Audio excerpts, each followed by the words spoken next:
नमस्कार दोस्तों अगर आप जूनियर इंजीनियर की तैयारी कर रहे हो या तो आप एक आम आदमी हो पर जानना चाहते हो कि जूनियर इंजीनियर क्या क्या कर सकता है, और अगर आप एक जूनियर इंजीनियर बनना चाहते हो इन फ्यूचर तो आप इस वीडियो को ज़रूर देखिएगा। मैं इस वीडियो में आप सभी लोगों को बताऊंगा कि एक जूनियर इंजीनियर क्या क्या वर्क कर सकता है, यानी कि उसका रिस्पॉन्सिबिलिटी क्या होती है, साइट पे वो जाके क्या क्या करेगा और क्या क्या नहीं कर सकता है। तो ठीक है दोस्तों, मैं हूं सोनू कुमार और आप देख रहे हैं टॉक टू सिविल इंजीनियर। अगर चैनल पे नए होंगे तो चैनल को सब्सक्राइब कर बेल आइकन को प्रेस कर लीजिएगा। तो चलिए करते हैं start. Function of junior engineer दोस्तों, इसको जेई तो कहा जाता है, इसके साथ साथ एसओ यानी कि सब ऑफिसर भी बोला जाता है। चलिए अब जूनियर इंजीनियर का काम देख लेते हैं। तो पहला काम रहता है to supervise the day to day progresses of works under the his control, यानी कि उसके जो जेई के कंट्रोल में जो काम चलते रहता है उसको रोज़ रोज़ सुपरवाइज यानी कि निगरानी करते रहना होता है।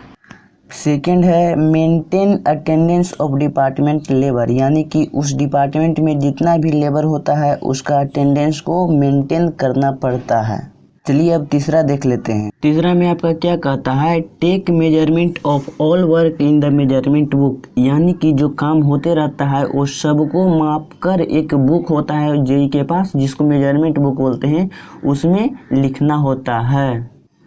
आगे है आपका कि to maintain account of labour for work run through master roll, यानी कि मास्टर रोल के जरिए जो लेबर का अकाउंट होता है उसको मेंटेन करना पड़ता है। अगला है to prepare running bill and find bill for all works in his charge. पहले तो समझ लेते हैं कि रनिंग बिल क्या होता है।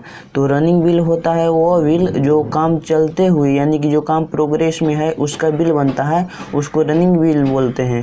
तो इसको क्या करना पड़ता है कि रनिंग बिल को प्रिपेयर करना पड़ता है, और जो उसके इंचार्ज में जितना भी वर्क होता है ना वो सभी के लिए बिल तैयार करना पड़ता है एक जूनियर इंजीनियर को।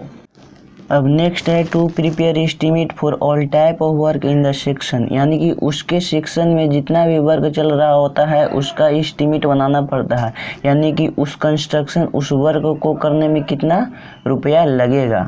अब नेक्स्ट में आ जाते हैं। तो नेक्स्ट कहता है carry out half check of all stores in his charge and submits report to AE, यानी कि वो जो जेई रहता है उसको उसके चार्ज में जितना भी रहता है वो सभी स्टोर को चेक आउट करता है और इसका रिपोर्ट जो होता है वो एई के पास सबमिट करता है, यानी कि उसके ऊपर असिस्टेंट इंजीनियर के पास सबमिट करना होता है। अब देखते हैं आगे। To check the whether of material proportion of mix details of item number of labour works etcetera, if not sufficient item और labour then provide as per specification and drawing for work. इसका मतलब ये होता है कि जो junior engineer होता है उसको मटेरियल का क्वालिटी यानी कि वेदर चेक करना होता है, मिक्स का प्रोपोर्शन यानी कि जो मिक्सिंग किया जाता है जैसे कंक्रीट वगैरह हो गया उसका अनुपात देखना होता है, और आइटम वहाँ पे जितना भी उपलब्ध होता है वो सभी आइटम का डिटेल्स के जानना होता है, और वहाँ पे नंबर ऑफ लेबर वर्क यानी कि वहाँ पे लेबर के बारे में उसके नंबर के बारे में जानना होता है। अगर ये सब सफिशिएंट अमाउंट में वहाँ पे अवेलेबल नहीं हो तो उसको प्रोवाइड करवाना पड़ता है वहाँ के ड्राइंग के अनुसार, यानी कि जो डिजाइनिंग किया हुआ होता है उसके अनुसार प्रोवाइड करवाना जूनियर का रिस्पॉन्सिबिलिटी होता है। वो कैसे प्रोवाइड करवाएगा, तो अपने ठेकेदार यानी कॉन्ट्रैक्टर के जरिए वो वहाँ पे प्रोवाइड करवाएगा। कैसा लगा ये दिया गया मेरे द्वारा इन्फॉर्मेशन दोस्तों, आई होप आप लोगों को बहुत अच्छा लगा होगा। अगर अच्छा लगा होगा ना तो वीडियो को लाइक करें और चैनल को सब्सक्राइब कर दीजिएगा।